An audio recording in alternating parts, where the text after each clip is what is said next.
Sure you keep up with all the new content on Gaming for XP. Make sure you subscribe and hit that notification bell, and we'll let you know once we've uploaded anything that's new. See ya! As gamers, what we're looking for is the ultimate immersion in a game. Fallout 4, I think, does it well, really well. It is very believable, looks great, but it can always be improved on. And today what we're going to do is we're going to look at some of the mods I'm currently running in my playthrough of Fallout 4. Welcome back to Gaming for XP. So immersion can mean a lot of things to different people. It can mean, just simply having a different clothing setup. Fallout 4 has a number of mods that cover a whole raft of things. You can have a look at changing the environment. You can have new guns. There's all kinds of things that you can actually add to the game to help the immersion process. I don't use too many of these. I've only really just started getting into them, so I'll show you what we use in the gameplay that we're running currently, and I'd really love it if you have suggestions for any mods that you might think will add a little bit more flavour and a little bit more pep to Fallout 4. It's interesting that you don't realise until you start to run some of these immersion mods just what a difference they can make to the overall look of the game, and you'll see in a second just how much of a difference they can make. You can see Sanctuary Hills looks completely different and feels completely different just with the addition of a couple of mods. So let's get into what I'm using and we'll see where we go. So the first mod I'm going to show you is the Dialog Interface mod by Sira-san. This is one I've been using for a long time. And basically this just changes the way the dialect looks. It's not a big mod, it's about 14.6 megabytes, so it's reasonable, but it does just completely change the way the game plays and the information that you receive. And I'm going to show you, the old style menu, and then with the mod added, and you'll get a feel for it. So here we go. Here's with the mod off, and you can see that's what a lot of you are probably used to, the way that everything is laid out. So we'll come back and talk to Codsworth with the mod switched on, and you'll see how it changes completely, and it's just a lot neater laid out for one. And when we talk to Preston, you'll see it also gives you a lot more information in each of the selections. So great little mod, been using it forever and I absolutely love it to death, and I would recommend that in a heartbeat. Okay, moving on to mod number 2, and that is Overgrowth, Immersive Living Forests and Grasslands. And I've only recently started using that this mod in my playthrough, my new playthrough. Mr. Overseer is the mod developer. It's a reasonable size, 6.6 megabytes, which isn't huge, and that's a real challenge for this type of mod, is to find mods that are reasonably small and compact. This is the Xbox One version. There's lots of similar types mods for the different platforms. I think you can get this one for PC as well, but you will find a comparable one for PlayStation if you search it out, no problem. And if you pay attention in Sanctuary Hills, it's really just the trees that it's making a difference to.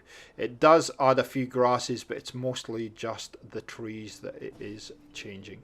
So now when I started running this mod, I wanted to beef up a little bit more of the environment, and so I started running the mod we're going to talk about next.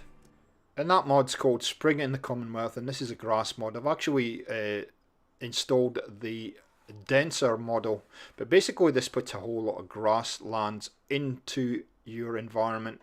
This mod's by Forever's Sir, I think that's how you pronounce it, and at 28.74 megabytes.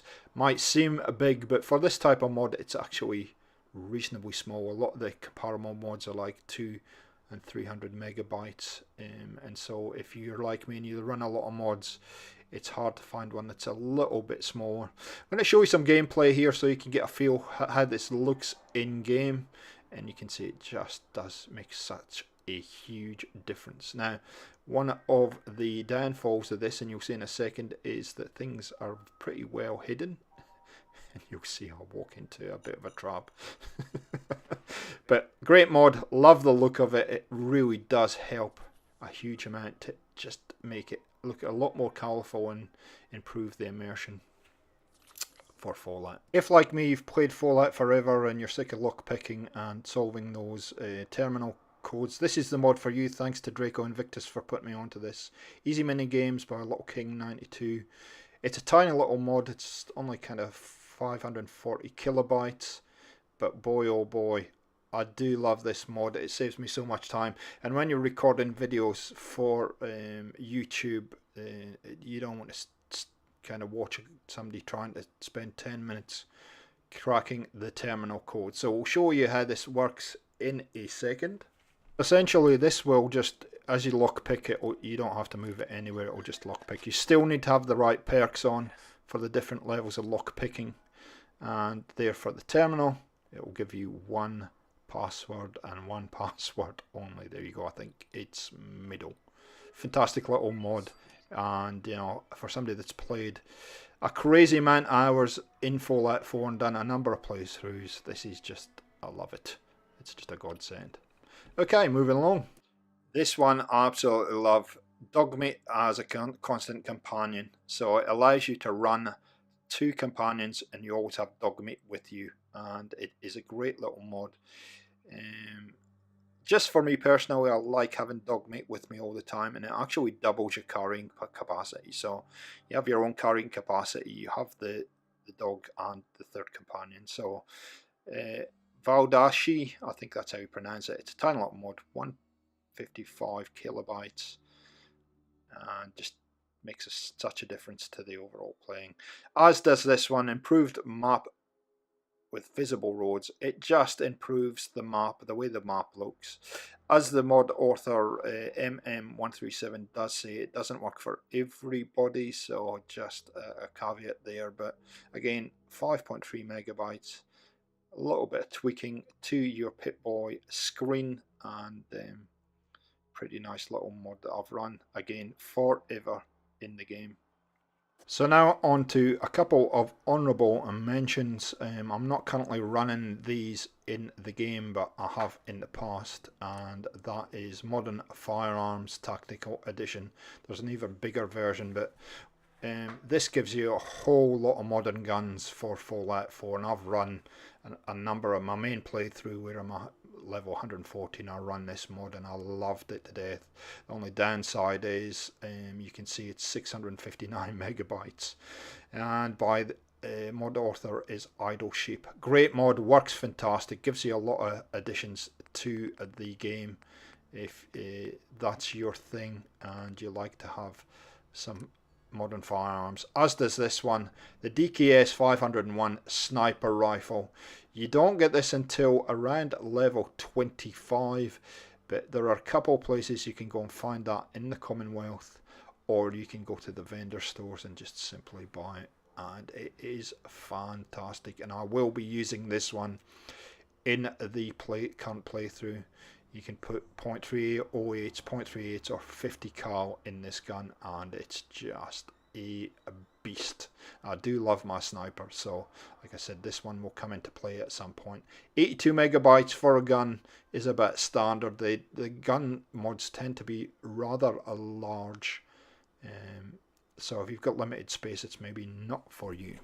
So there you go, there's the mods I'm currently running in Gaming Plays Fallout 4.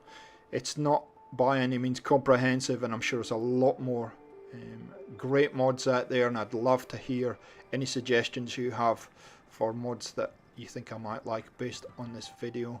But you know, you were asking me what I was running, and I thought this was the best way of showing everybody how everything works. Thanks for the support as ever, thanks for joining us on the channel, and we'll catch you next time on Gaming for XP. See ya!